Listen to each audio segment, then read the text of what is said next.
It seems like it's been an eternity since I've watched anything other than SEC basketball. It's been, I don't know if fun would be the appropriate word, but it's been different. Watching players, watching a style of play that's unique, that's different, studying them against their conference opponents. And I think it was kind of brought life even to our guys, talking about guys that some of which they know. Two of those guys are from Texas. Some of them know them. Some of them knew them when they were younger, and then watching and developing our plan and scouting reports. So it's been good. We were off on Wednesday, which was very much needed. We did shooting with Buzz yesterday. That's all we did. And then we're back to one-day prep today and prep for early start tomorrow. What is unusual about first time? Yeah, Coach Altman is probably the most underrated / most successful head coach in the last 30 years in college basketball. He was incredible for almost 2 decades at Creighton, and then now he's been at Oregon forever as well. He kind of is known for an offense that was popular decades ago that he's kind of kept around, that is really difficult to defend. It's not all they run, Olin, but it's kind of the foundation of what they do. I think one of the reasons why he's been so successful is he's kind of always adapted to whatever the personnel they've had. They were in the transfer game before it became the portal at a very successful rate. Sweet 16s, Elite 8s, Final Fours, always had elite level talent, and then he just does a really good job coaching them.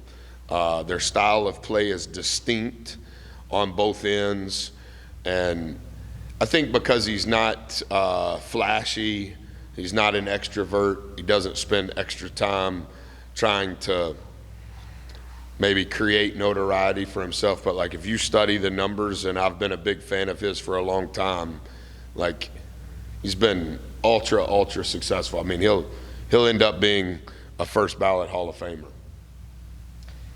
I know there was a lot of emotion the last week. Where do you feel like the tank is with these guys emotionally? How recharged are they? Yeah, a lot better. So many gas tanks: physical gas tank, mental gas tank, emotional gas tank.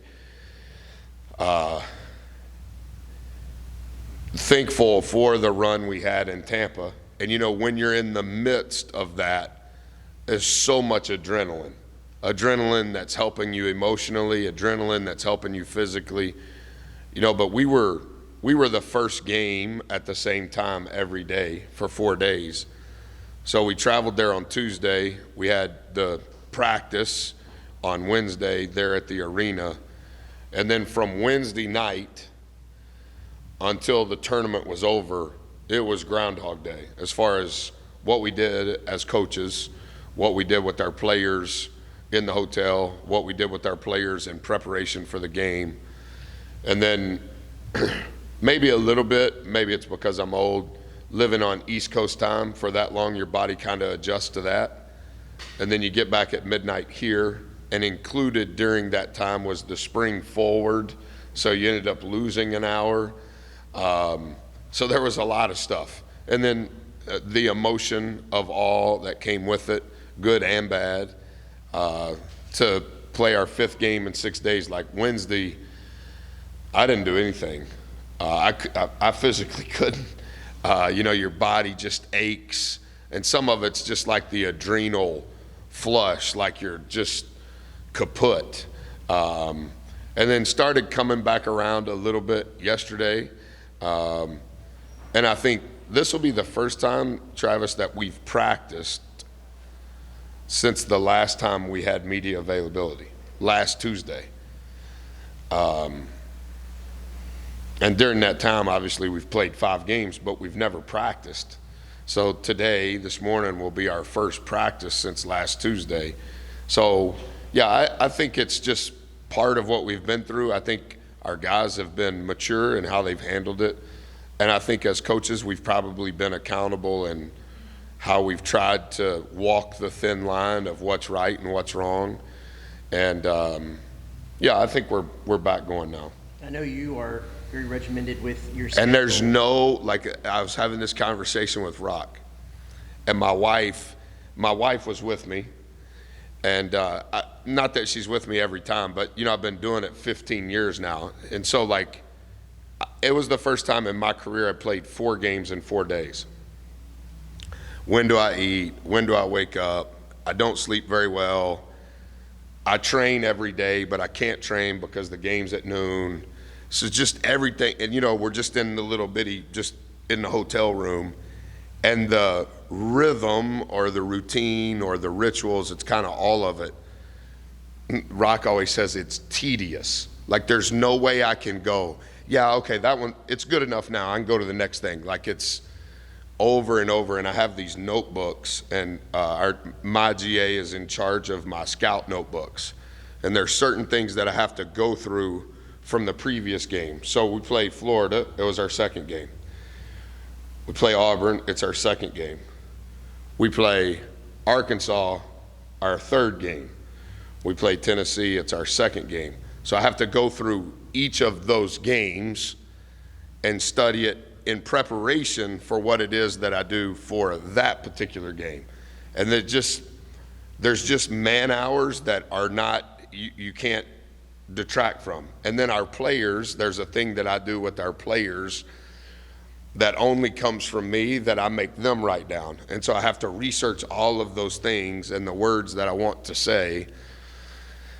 And so, yeah, it's just a lot. Yeah. And so going into the Alcorn State game, I mean, how different was it for you, for everyone else, that routine wasn't there, and how important were those 2 break days because of that rhythm to get to where they are now? Yeah, so I told them so we got back Sunday night at midnight, and I brought everybody in my office, the whole bus, because the selection show happened when we were on the plane. And so I didn't even know what the bracket was. So I passed out the bracket, kind of talked them through what is the NIT, how does it work, what's the seeding. You see, you don't know, you're not going to know when you're going to play. TV dictates that. And I said, guys, I don't think we can do anything tomorrow. I think if we do anything tomorrow, it detracts from us having some level of energy on Tuesday. So I said, we're going to do the scouting report on Alcorn State right now. I hadn't seen anything. I don't know anything. And I said, so let's go through it. And we went through what it is that I go through with them for every game.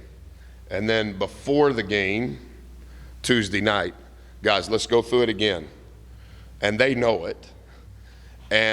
But it wasn't specific to Alcorn, because I don't know anything. And Monaco asked me in the radio interview, what do you think about Alcorn? You have to talk to my coaches. I don't know. I'm basing it on what I know about us. And then our staff did what they normally do, and I allowed the staff to present what they typically present to our team. So now it's back. We just finished what I normally do, so now we're back going. But was that right or wrong? I don't know, but I knew that there was no possible way that on Monday we could flip all that had transpired on Thursday, Friday, Saturday, Sunday, and it would be worthy of our time and energy and emotion. So our prep for this game will be what it's always been. Have you? Anything in particular you feel like you'll have to do well tomorrow to have success? We have to slow them down in transition. They have a team full of downhill guards. Really, really good players. 4 of the 5 guards on their team are all left-handed, and they're elite at getting to the paint. And so we have to stop them in transition, and then if we can do that in the half court, we have to prevent them from getting to the paint and getting us in rotation. They'll play with 4 shooters on the floor at all times. And then their 5s are similar to one another. They're all 7 feet, elite rim runners, and very good ball screen and rollers. But we'll have to keep the ball out of the middle of the floor because they'll get you in a blender really fast. Have you allowed yourself to pay any attention or time to the NCAA tournament, or is that something? Not really. I mean, obviously I know what's going on and I've seen the scores, but just in talking, like I was saying with Travis, I was a zombie on Wednesday, and then I knew I needed to get going yesterday in order to be ready for today. So I saw the scores, but like I was spending most of my time studying Oregon and getting ready for prep this morning and practice this afternoon. As you look at it, it's just a coincidence that your guys have played so well early in the day, or are they early practice? Yeah, I probably shouldn't say this publicly, but our guys would probably answer it in a more quotable fashion. But you know, we wake up early.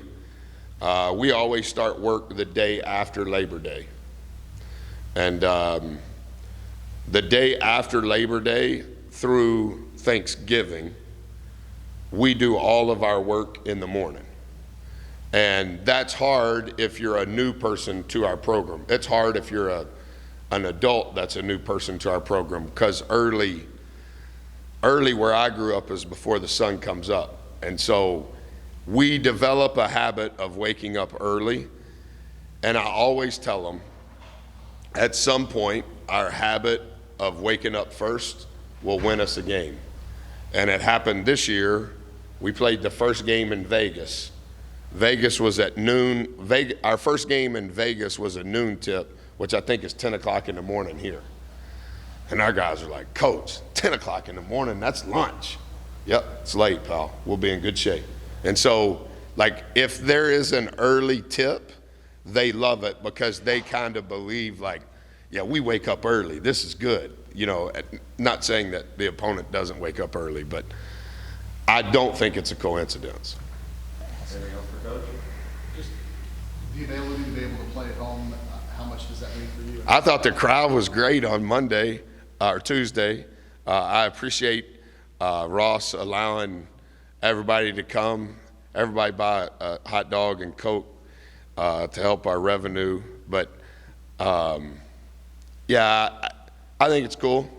I think for our community to come out with our students on spring break, I thought the atmosphere was great, and I hope that it's even better tomorrow. Hope there's a crescendo from Tuesday going into tomorrow morning. Thanks, Coach. Thank you, guys.